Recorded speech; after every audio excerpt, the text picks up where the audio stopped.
Welcome to TheGrill 2020. I'm Sharon Waxman. I'm the founder and the editor-in-chief of TheWrap, and I'm delighted to be here with you all. For the first time, we are convening our annual summit about the changes that technology is bringing to the entertainment industry over a streaming platform. Now this seems almost normal. 8 months ago, that would have seemed absurd. But of course, 8 months ago, the world was a very different place. With the global pandemic impacting every aspect of entertainment and media and politics and culture, it's accelerating all the trends we've examined at TheGrill for the past 10 years.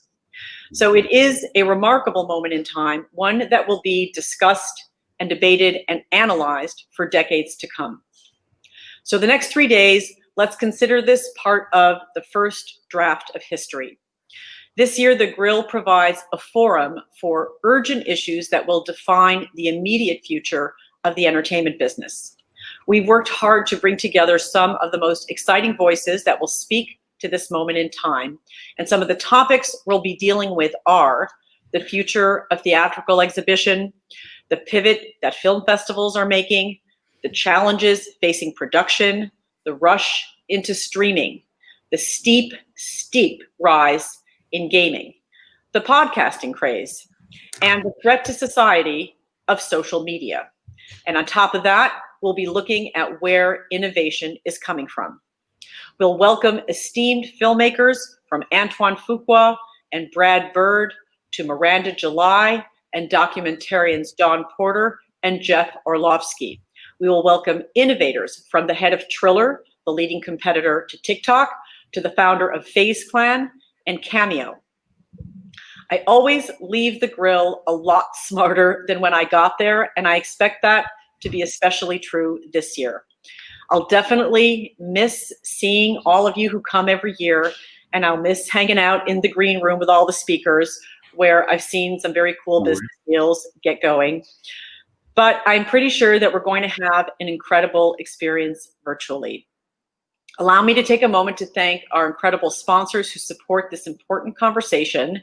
There's a lot of them. Thank you to Lifetime, Gerber Kawasaki, FilmRise, NFP, Audible, Sony, Warner Media, IDG Consulting, The Privacy Company, Stars, Skydance, and HBO.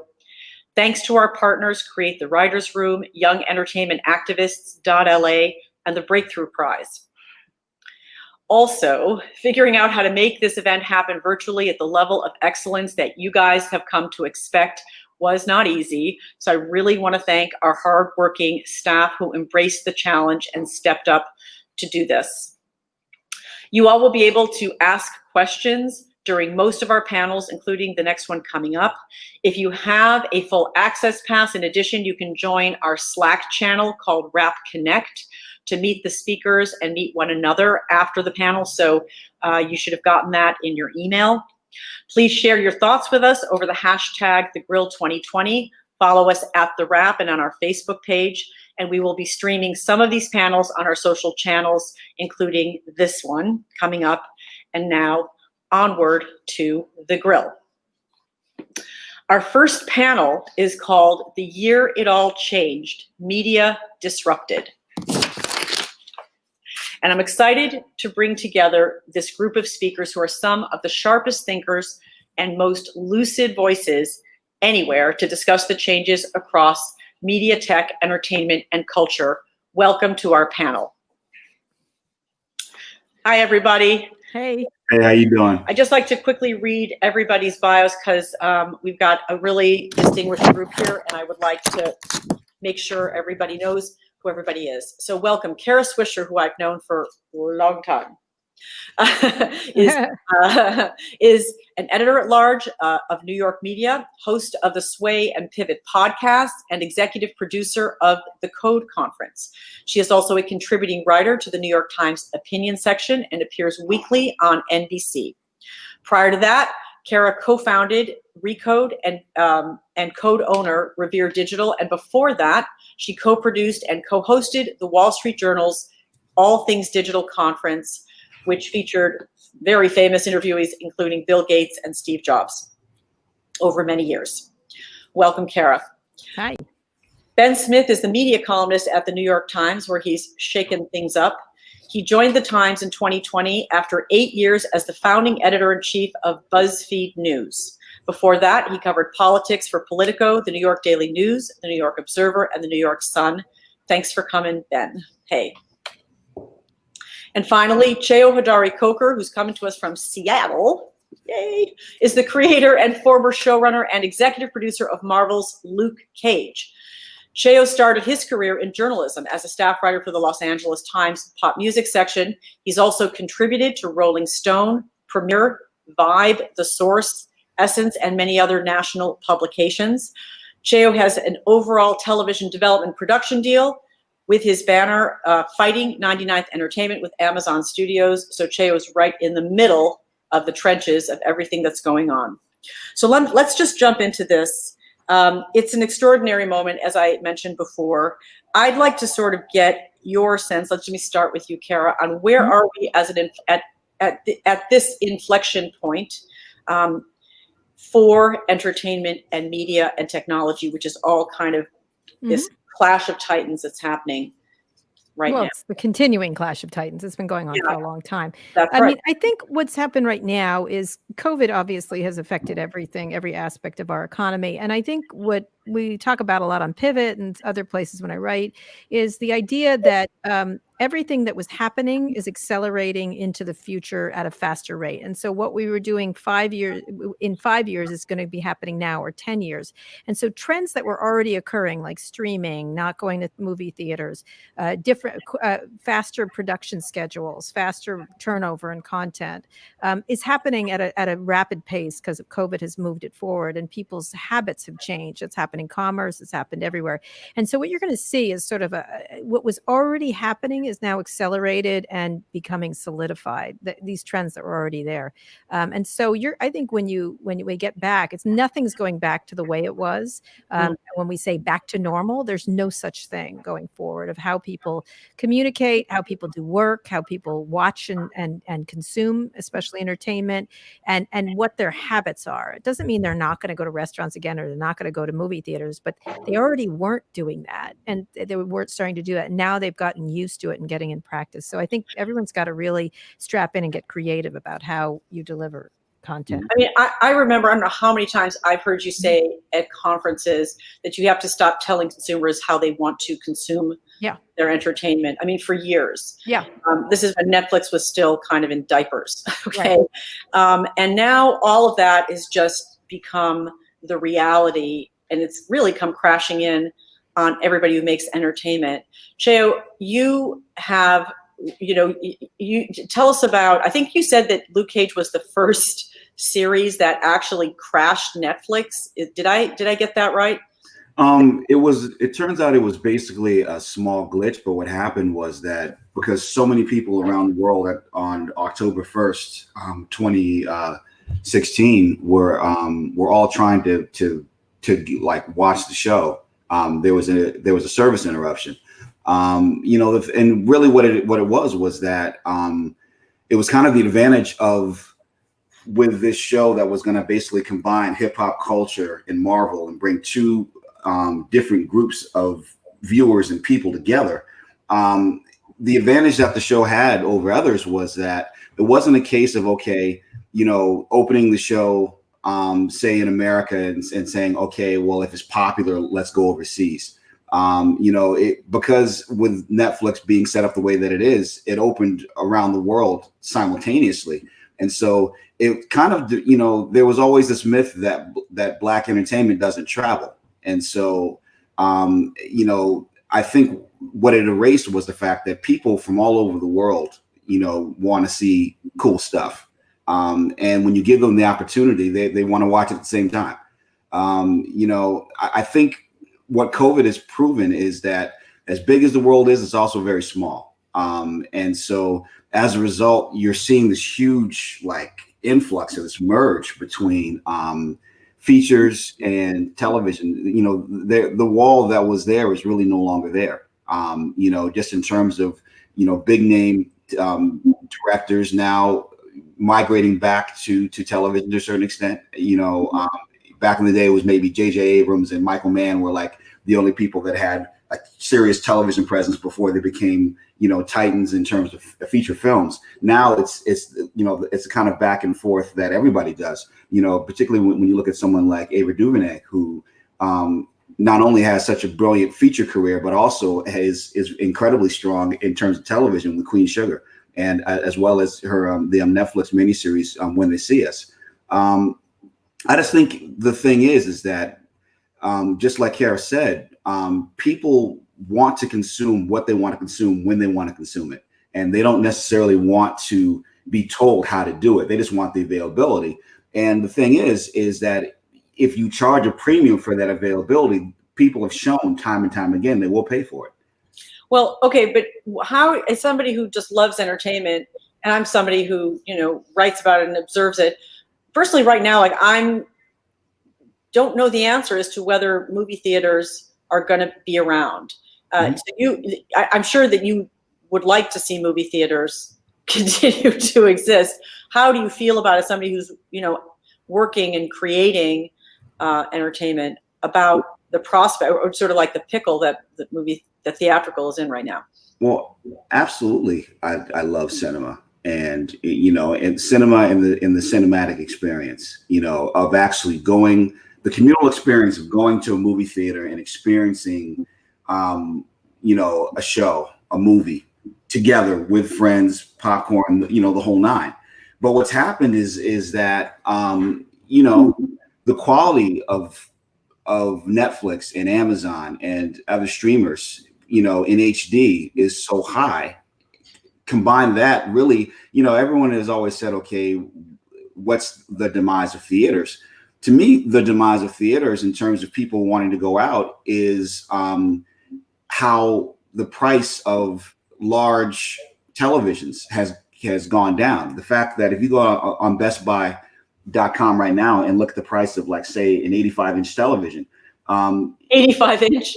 but what I'm saying is, like, back in the day, if you're talking 75-inch, 85-inch television, it was thousands and thousands. You were talking 10,000, 20,000. I mean, it was like, Rupert Murdoch type stuff, as opposed to now where you can get an OLED television, 75, 85 inches between, $1,500 to $2,000. Which, yes, that's still a lot of money, but it's not as much as things were in the past. Not to mention the fact that with so many things, available, with the fact that these theatrical windows were already collapsing very quickly, you're now beginning to see that once you get to that size, for the average consumer, you're pretty much approximating, particularly if you have like any kind of sound equipment hooked up, you're getting close to approximating the cinematic experience as far as most people want to take it.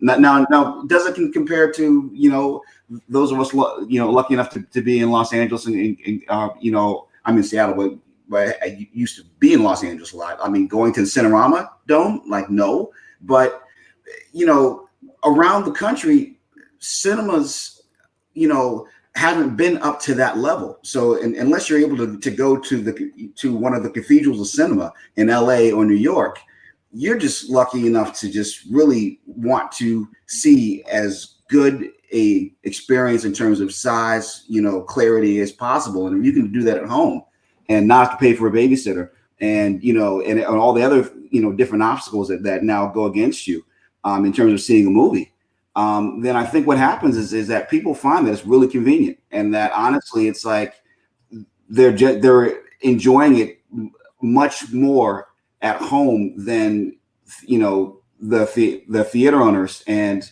the studios would have you want to believe.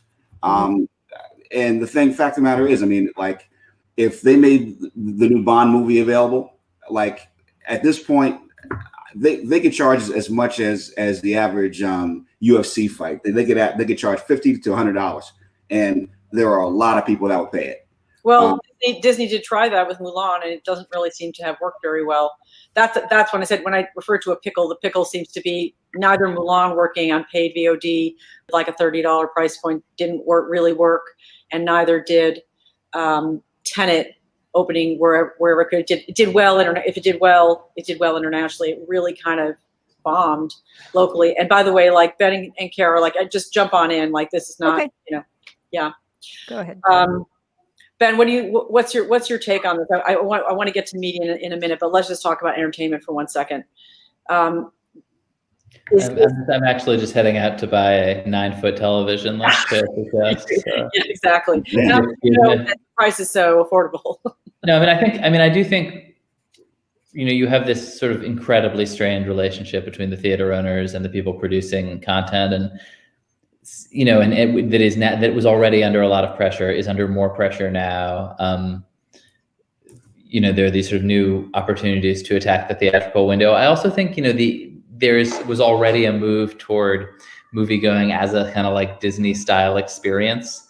And I think you could see some of the theaters get acquired by companies like Disney and transformed into something more expensive, more engaging, more differentiated from sitting home with your 11-foot television. Yeah, funny enough, I think you and I wrote pieces like almost within days of each other that I don't know if we were talking to the same people or different people, but that's what I was hearing from in the beginning of COVID. Like, okay, Disney could buy not even like AMC, which could go into Chapter 11 at any moment because of the debt on that company, but even a smaller chain. The next panel, we actually have this.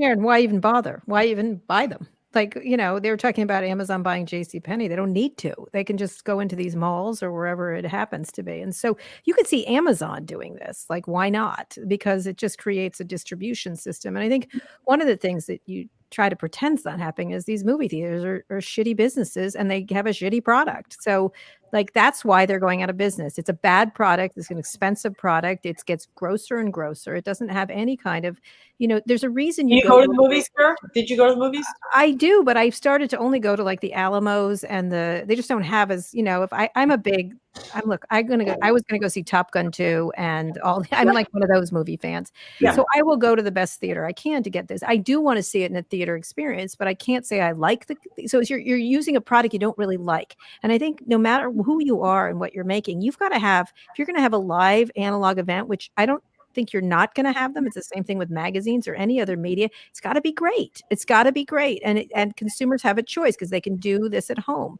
I don't know if Mulan didn't work. It might have been just a too high a price point. It's just, that's a movie that belongs in big, beautiful theaters. And so you have to create great experiences. And the reason the movie industry. Well, I'm sorry, Mulan didn't work at the price point that they have is the same thing as saying as Mulan didn't work because they didn't try different. They changed the price point. They'll do the right one next time. But people go, is this the value for me? And they do it in their head in a second. People have that ability to do that. Consumers do. I think saying that COVID has killed movie theaters killed movie theaters. They just, it's a shitty product. I don't know else. I hate to use that term, but like, why would I want to give them $20 for like not so good? I do enjoy a better experience. And like Ben was saying, it's the product that has to change. And you could see in Amazon, why would you even buy it? You can there's so much inexpensive real estate now. You could just do it on your own. Why even grab what does the AMC brand mean to you? I don't brand. Are you going, AMC, I miss it. How sad, it's clothing. It's just, you don't care. Well, I would also say you live in a place where there's lots and lots of choice and lots of media. I think if you're more in the middle of the country and there's a Cineplex near you, that is more a thing to do and go out and do. Sure. But I don't disagree at all. I think theaters have been trying to upgrade the experience and now they're serving wine and beer and all that kind of thing. And you can choose your seat, but I can't disagree with you. They were way late. And the studios enabled them. The studios enabled them, honestly. Well, but then also, and not to interrupt, but interrupt. That's fans have also changed. Like fans would actually rather watch 10 hours of show and characters that they love than an hour and 45 minutes of a movie premise that they kind of like. And I think it's because it's this double layer of engagement. Like you have people that want to be fully immersed in these worlds.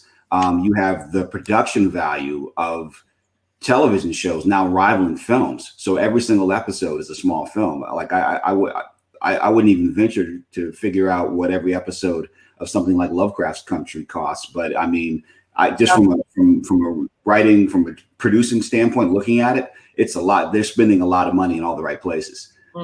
And now the audience demands that because if they were trying to pull that off without having that kind of money, the audience would go against it. And I think that now the studios are beginning to understand that. When I say the studios, because so many studios now also are paying attention, in some cases merging their film and television operations. It's not really as much a question of, product or content as where it's going to be distributed. And that will determine length, and that will determine how a story is told. And we're just in a very weird time. We're in a weird time where, Martin Scorsese, who is a cinematic god, has to go to the streamers, in order to get the kinds of money for the budgets, for films, because on the theatrical side, they're telling them that, a movie like The Irishman, wasn't going to be doesn't make sense. They couldn't make the numbers work. Right. They couldn't make And then here's the thing. The craziest thing about it was I was one of those people that actually went to go see that movie in theaters. I went to there's actually a Cinerama in downtown Seattle. I saw it there, optimum conditions. It was great. And then Thanksgiving it came out and I saw it at home. And the scariest thing for me was that there was no loss in enjoyment or quality. And that to me that's terrifying, when you can go to the movie theater and see like a Scorsese movie with Pacino and De Niro and everything you want to see, in optimum conditions. And you come home and, I've got a pretty sweet setup for my TV. And then, watching it at home, I'm like, wait a minute, like I'm not, the dirty secret. Bigger or smaller. I mean, it scared me because I'm like, at that point, fuck, what is cinema at that point? And that's a really good point. That's a really good point.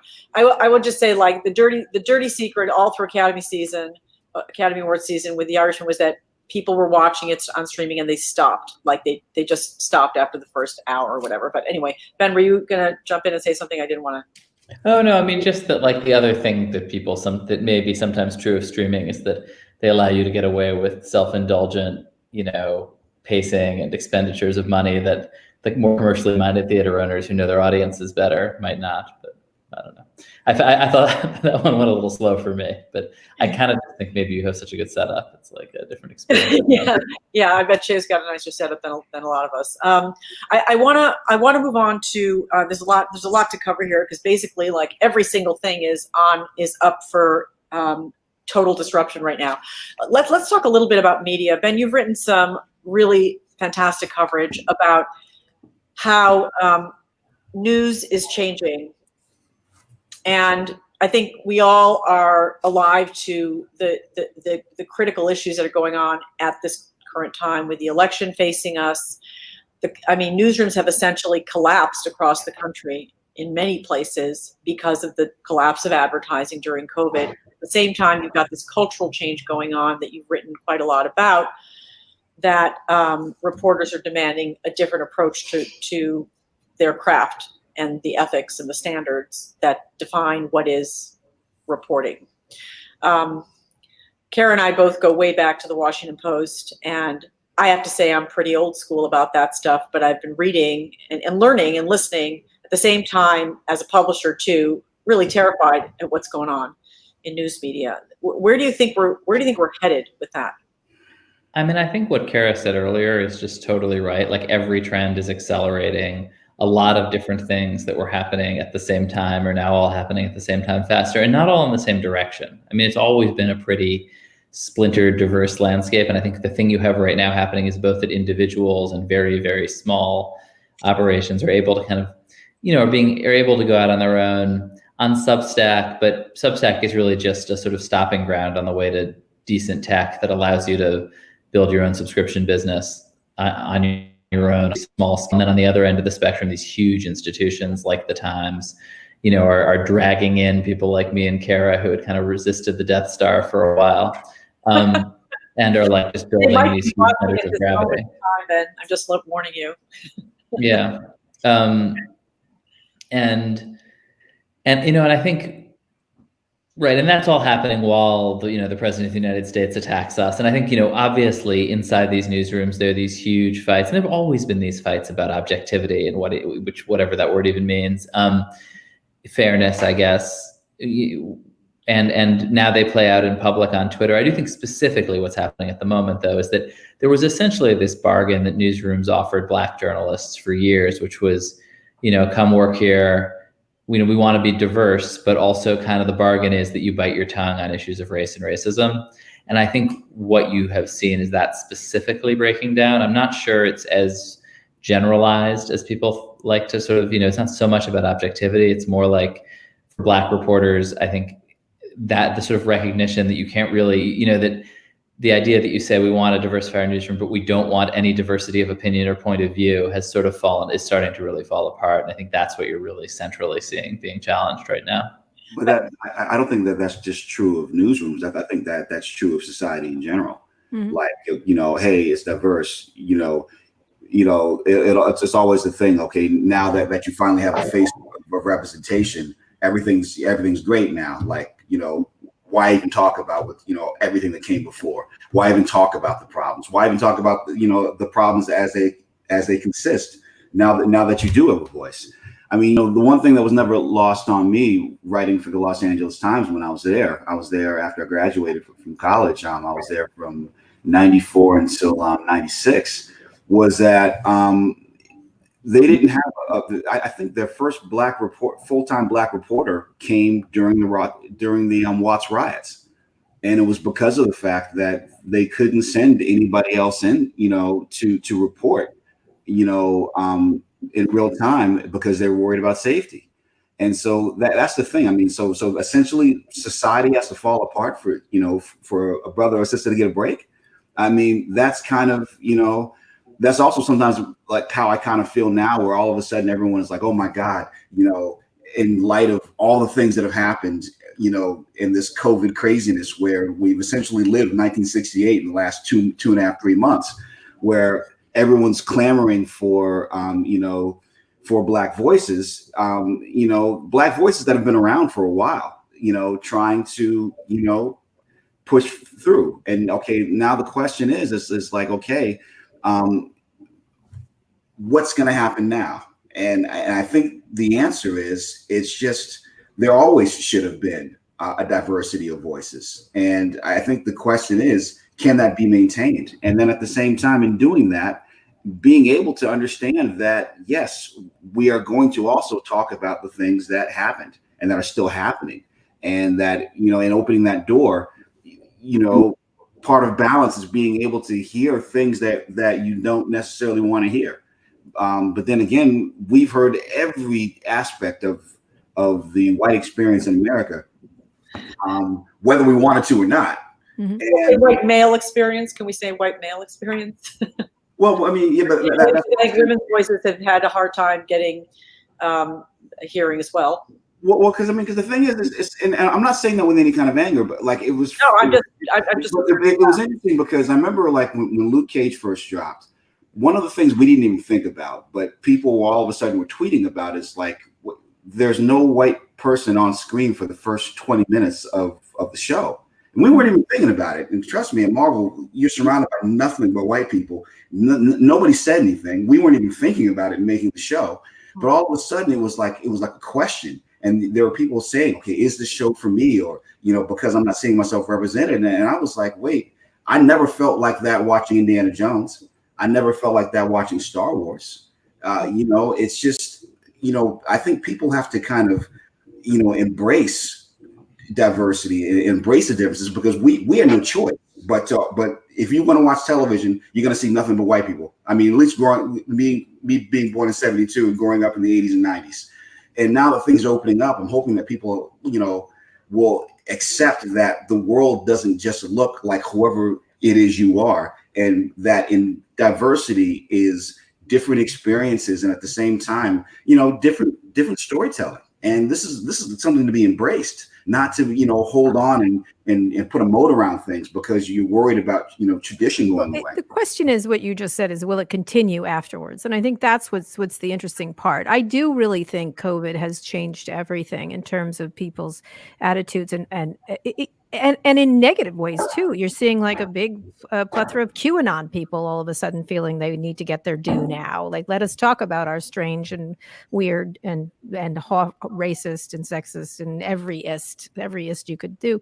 So, up to getting into Congress. And so I think what's going to be interesting to happen is how long do these voices, is there anything to put the top back on it? You know what I mean? Can these voices, the good ones we should have been listening to, and these others that are more malevolent and the ugliness of America, will that be allowed to continue? And that's the question of where power is, ultimately where power is in these studios, right? Who's running these studios? I mean, one of the things, I was on a panel the other day and someone was like, well, there's too many people talking, there's too many this and that, there's too much going on, and there's all these voices on Facebook, or whether they get to them through whatever. And Ben's written about this quite a bit, and so has Kevin Roose at the Times, of who's talking and who's not talking. There's debate in Congress there's bills about conservative voices, et cetera, et cetera. And I think the thing that it leaves out to me I said, you know what, the voices before that were telling us what to do were all on the Upper East Side of New York. They were all white men on the Upper East Side of New York, no matter how straight white men. Let's just keep going down, rich straight white men.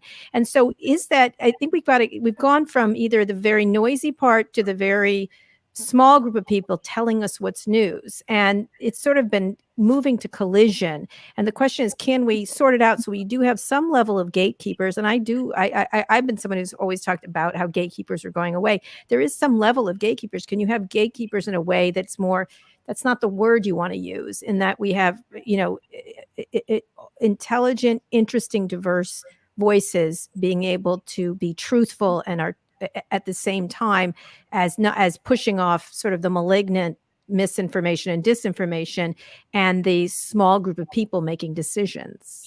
Well, all right, so there is the reality that we've talked about here at TheGrill many times, which is the reality that the people in power who make the decisions around entertainment are overwhelmingly white and male.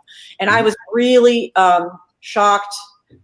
I hadn't really thought about it, because the New York Times did a graphic project, I think maybe 2 years ago, where they looked at the diversity makeup of all institutions. And it wasn't just entertainment.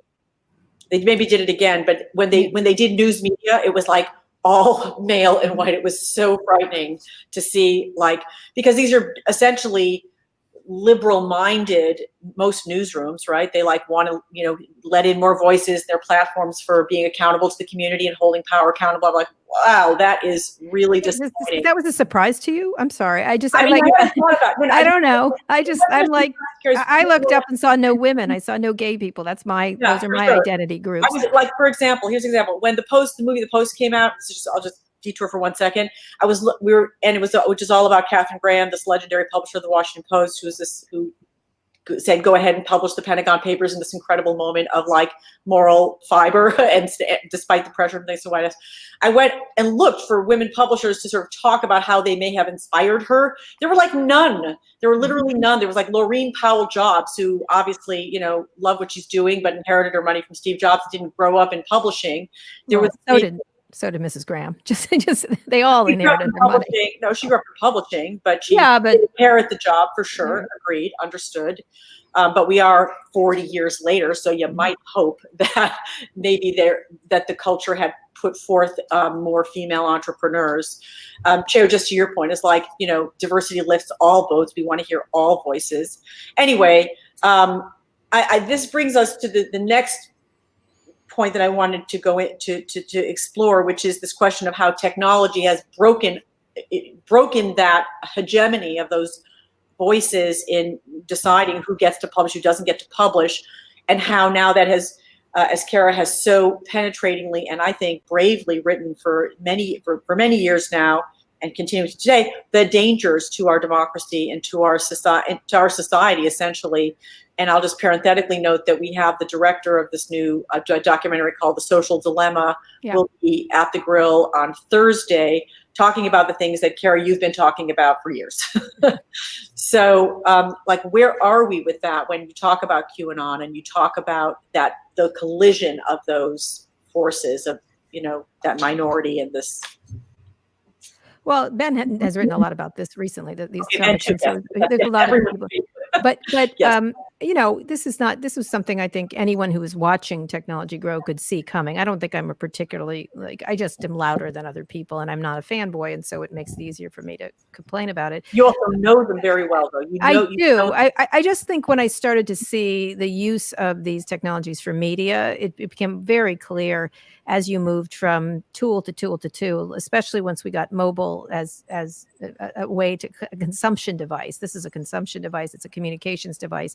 And when it started to be clear that they were coalescing into larger and larger companies, you did understand pretty quickly what that would mean. Just as if it was the trains or AT&T or whatever, it was the same idea. And then when you knew these people and they didn't care about the media, they just didn't. And, they didn't not care about it. They just had it was just ones and zeros to them. And then you understood that they had these incredible power. It was like, oh, this isn't going to go well.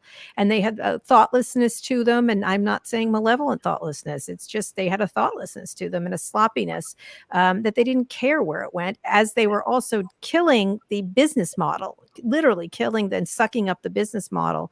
I think the one moment I had a real revelation was when the San Francisco Chronicle was a struggling paper, and it was, again, not the greatest product. So I think it starts with a great product in the end. If you don't have a great product, you're definitely not going to survive. That's the first when Craigslist came in and it put the listings on, and that was classified, right? That was the classified business. It was a big business part of it, of the Chronicle's success.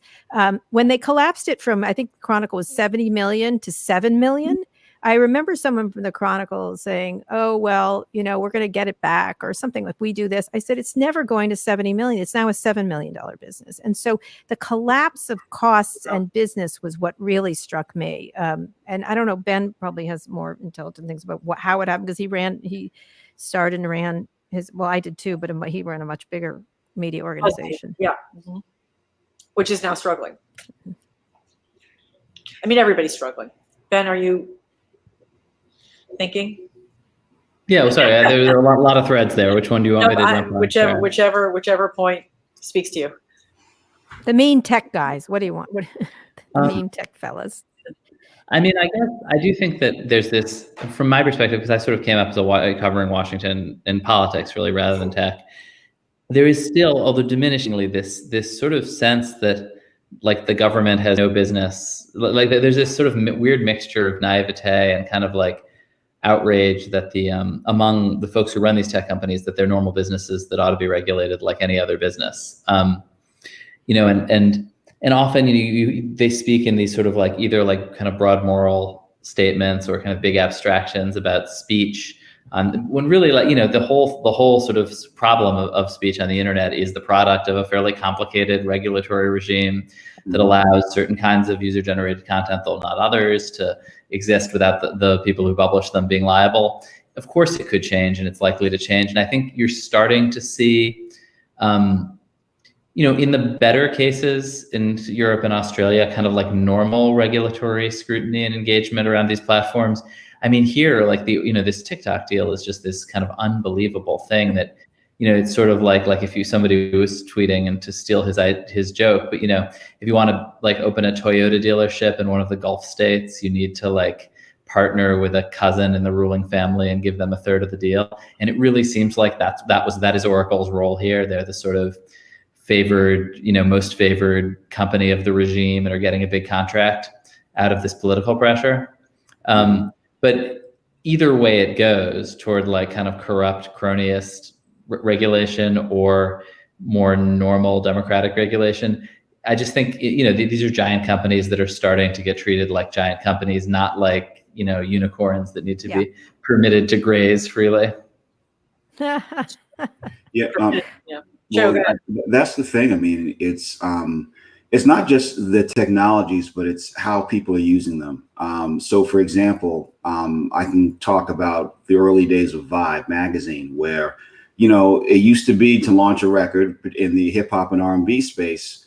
The record companies eventually would have to put their artist up, towards, getting coverage in Vibe. And so you could basically, there was a business model from Vibe standpoint of, okay, we're going to have a Beyonce cover. At the same time, her record label was thinking, we need to make sure that her album, that she's being interviewed in time for the album release, and if we can join them so that she's on the cover at the same time her album's going to drop, then people are going to, go to Tower Records or anywhere else to, pick that up. And now it's like, why would Beyonce ever give any interview ever again in life when she has 200 million Instagram followers and she can basically put out whatever she wants and is cultivated a way as she wants? So the Q&A element is gone, not to mention the fact that she completely, with the kind of the obliteration of record stores, now drops full albums and videos at will. And that kind of changes the model of, okay,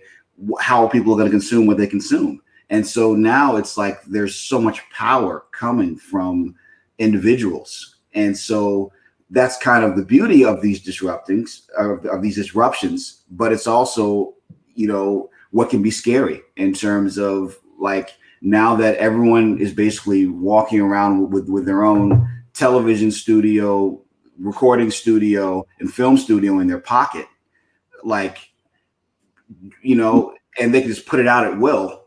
You can't control that. And you don't really know what you're going to get. And then while there are things that are good in terms of being able to expose things, like virtually all these police brutality moments that were started off with somebody capturing something and putting it on social media. But then the other side of it is that you get all the conspiracy theories. You get so many different things, so I think, everyone's right that it's like, it's Pandora's box. I mean, no pun intended, in terms of Pandora, the music, but like you can't put it back in where it is. And so, I think journalism wise is really where it gets the scariest, because now everything is slanted. Everything is coming, there's no such thing as objectivity. Some people say, well, there never was objectivity in the first place, but now it's like it's even more pronounced. And I think the thing is that if you want to look at what happened with Cambridge Analytica in terms of what it did with Facebook and basically, how it just kind of changed everything, it gave, because we give so much of what of our tendencies and what we like, what we don't like away without thinking about it, that it allowed, this company to just pinpoint. And in pinpointing, it isn't like they're making things up. There's just like, you like pistachio ice cream, well, this is all the pistachio you want. And then all of a sudden it just becomes like, it just feeds and feeds and feeds and feeds, and you don't even think about it. And so the power of that is how elections are swayed, particularly in the hands of people that want things to go in one direction, or at the very least, if they can't manipulate that, can make sure that everybody that is already in the pistachio group is going to show up, louder and harder than the chocolate or vanilla group. You know what I'm saying? A lot of that is going to be over, though. I mean, look, Google's about to face antitrust charges this week, right? The Justice Department's about to move, which is way long time coming. I mean, look, the Obama administration. You think that'll have teeth, Kara? Yes. I mean, well, I don't know, because of course the Obama administration utterly dropped the ball on all of these the FTC investigations, everything else, because they don't fund these FTC and the Justice Department in these ways.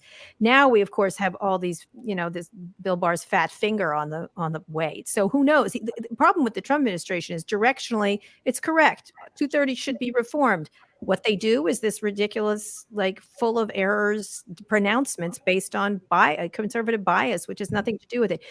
Every shot they take, whether it's TikTok or executive order or Google, right, they're taking it they're literally shooting themselves in the foot rather than doing what really has to happen, which is we have to face up Chinese hegemony on the internet. We have to deal with that because it really is in lots of tech areas important. The same thing with Google, and Facebook together in terms of ads. I'm worried it's going to be a woefully underprepared dish and it's not going to work. And that's the problem, is that there's a real problem around advertising, for example, in media. And Ben knows about this. Like you have to go to Facebook or Google. There's just no other place. It's very hard to sell. So I think the issue is they should be reined in, and we have to do it with policy and not politics. It has to be done with policy. And that's what gets lost in all this. And even if they're directionally correct, if they do it wrong, it means tech can rule. And they've gotten stronger and stronger during COVID. They're getting bigger and bigger and richer. They benefit from this. I hate to say that, but that's the truth. And so we have to really handle this right. So we'll see if it has teeth. It sounds like the prosecutors don't want to move forward yet, and Barr does for election reasons. So I don't know.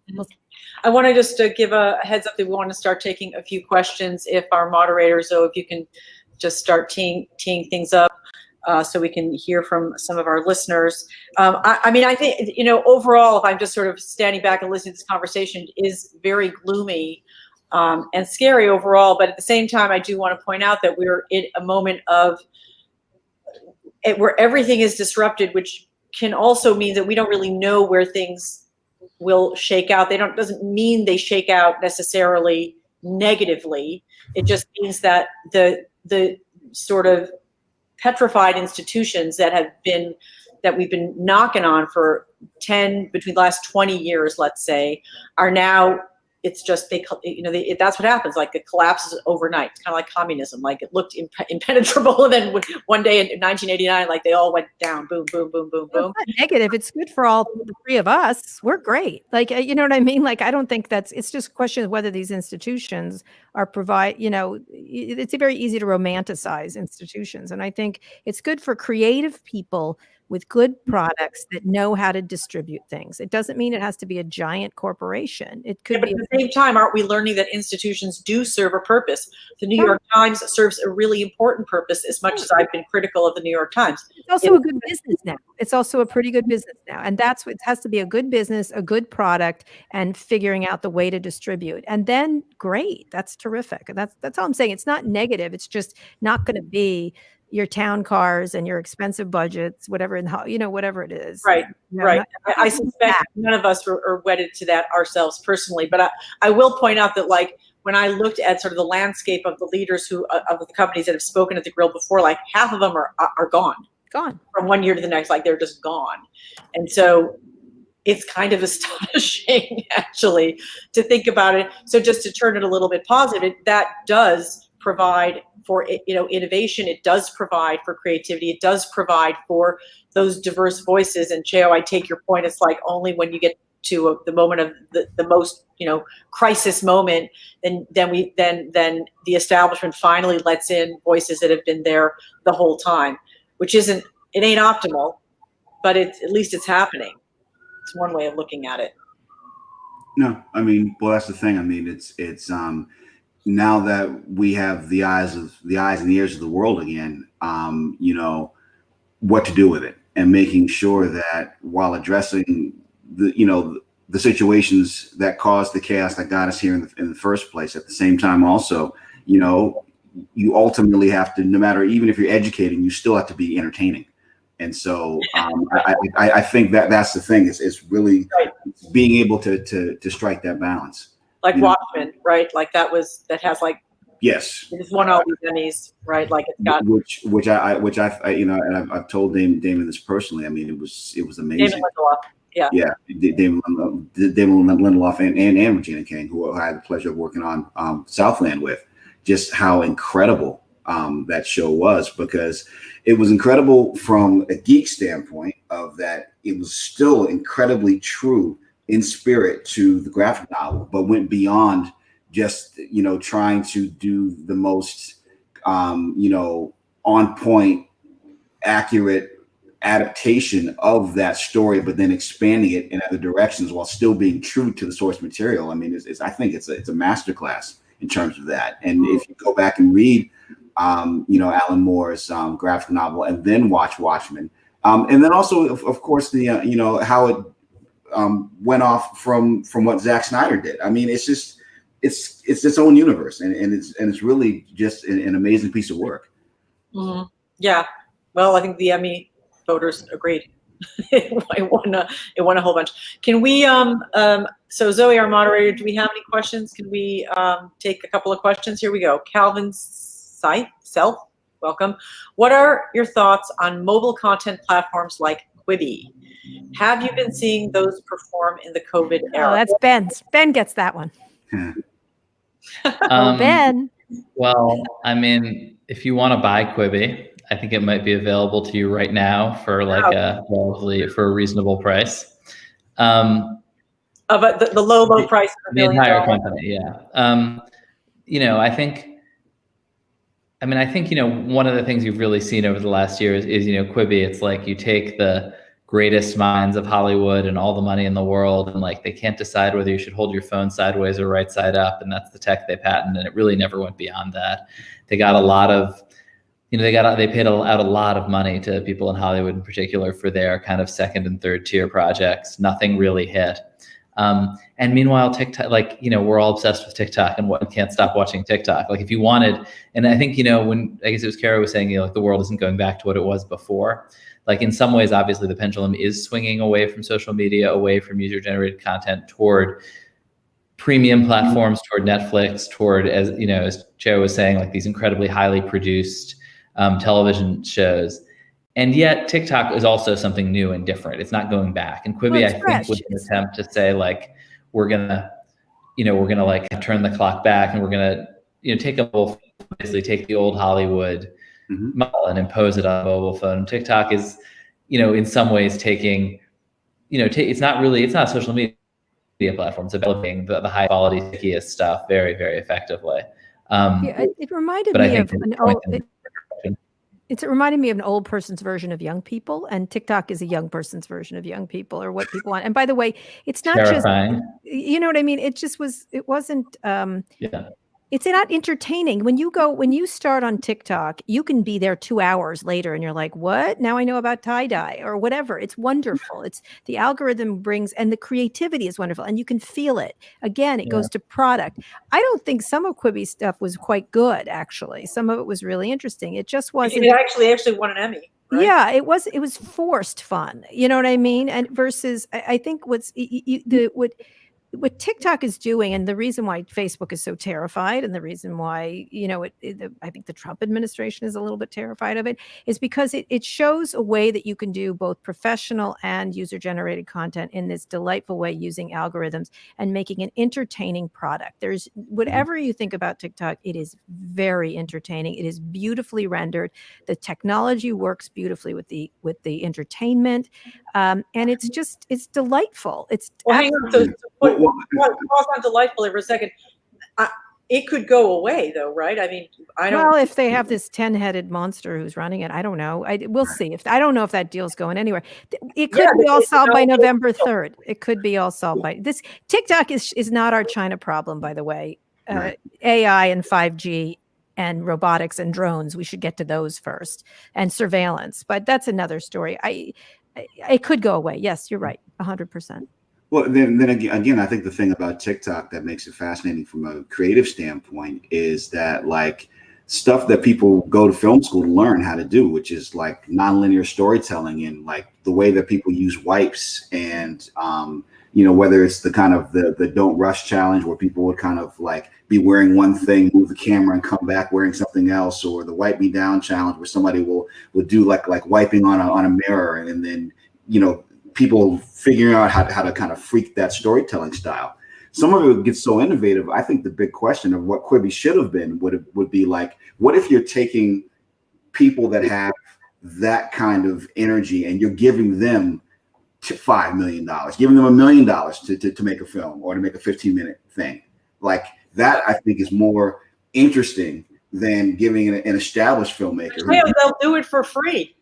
Exactly. You know, like cultivate some of those. You know, some of those fascinating, you know, DIY shows, and then giving them a budget. I mean, I think that probably the biggest thing that happened to Quibi in terms of how it was affected by the pandemic is that it was made to be consumed on the move, but then it launches literally when the whole world stops moving.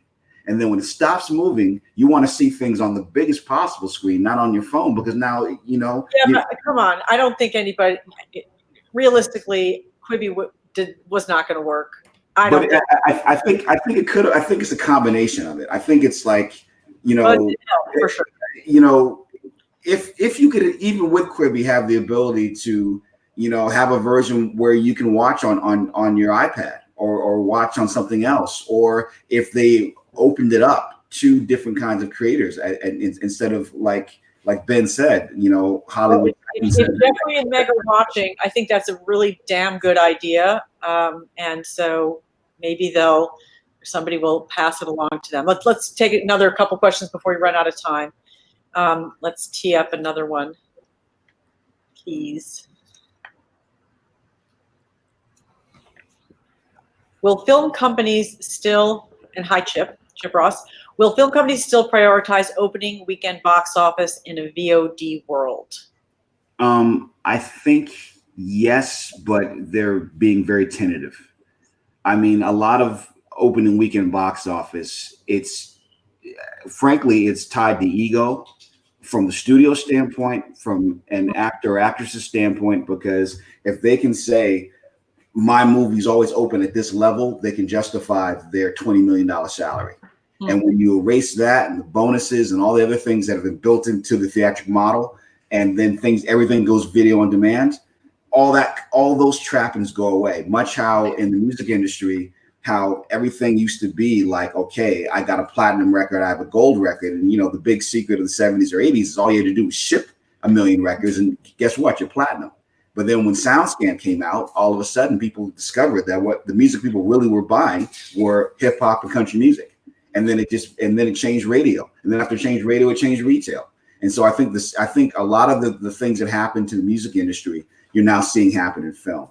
And that's going to be what's going to be really interesting. I think movie openings remind me of software openings. I mean, I went to so many, like Windows 95 is opening and we'll bring in Jay Leno. I mean, they don't do software openings anymore. There's no more Steve Jobs' great unveils. There's a couple of them, but why? Like, it's all done for anybody but the consumer. So if the consumer wants it on VOD, give it to them on VOD. If they want it in a pretty theater with nice food, give it to them there. If they want it on their phone, give it to them on their friggin' phone. I mean, this is what we've been arguing for years. Like, the windows of all that windowing has to. Why are you arguing? The consumer is not arguing. They don't care what you want to do. They don't. That's the whole point, is they don't care about your friggin' system. They want it when they want it, and they want it the way they want it. Like, it's not, it's like I don't think people who sell, I don't know, any kind of food or anything think about it like this. They have to start thinking about it like, where do people want to get their things and how do they want to get it?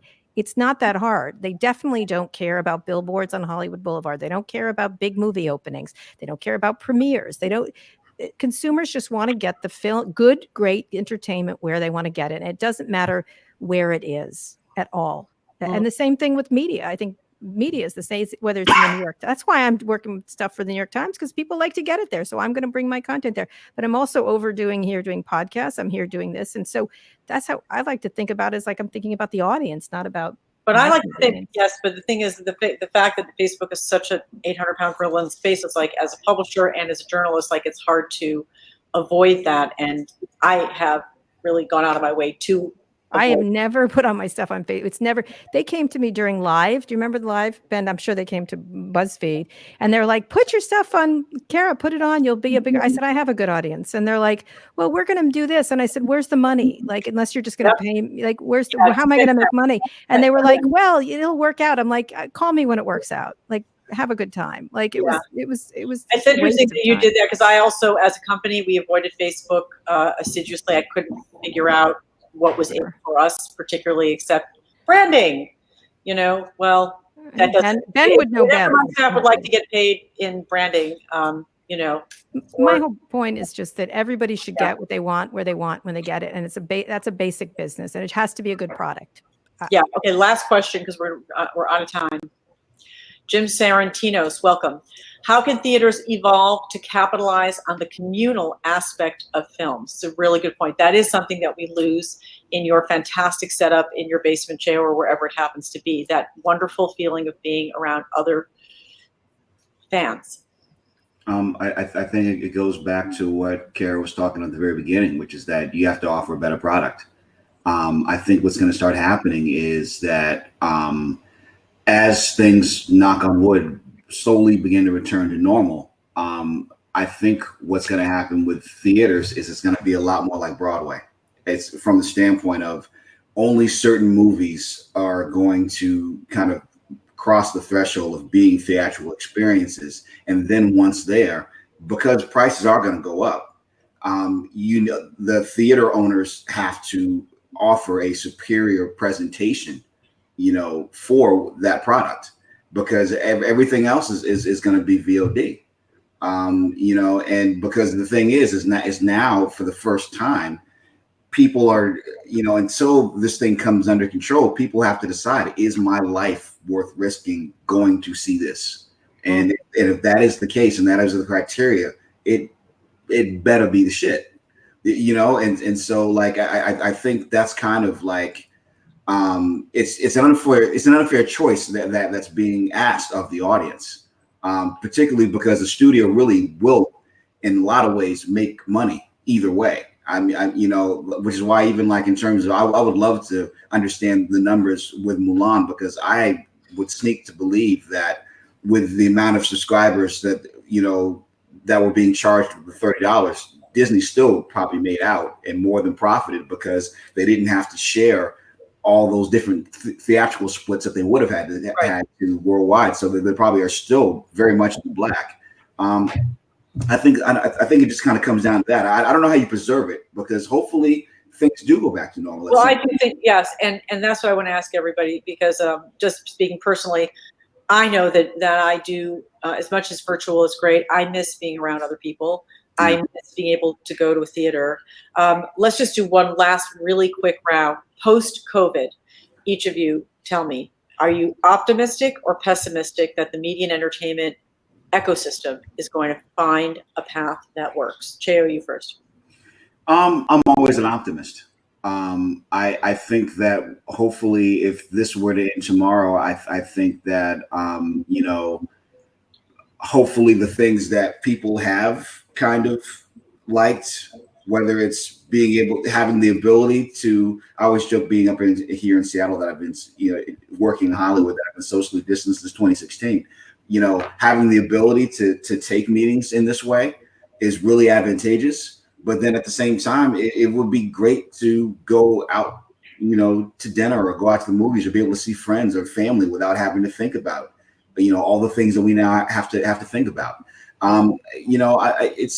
I'm still optimistic that things will alter, but at the same time, like what happened tonight, with the last pandemic, eventually things will even out. I mean, but a lot of things have to change. And first off is a government that takes this seriously, and this government has not, and so it's really disappointing and tragic, and criminal, frankly. The Trump administration's response to what's been going on, and there's no other way I can put it. But I'm still an optimist. I'm hoping that I really will always hope that things change for the better.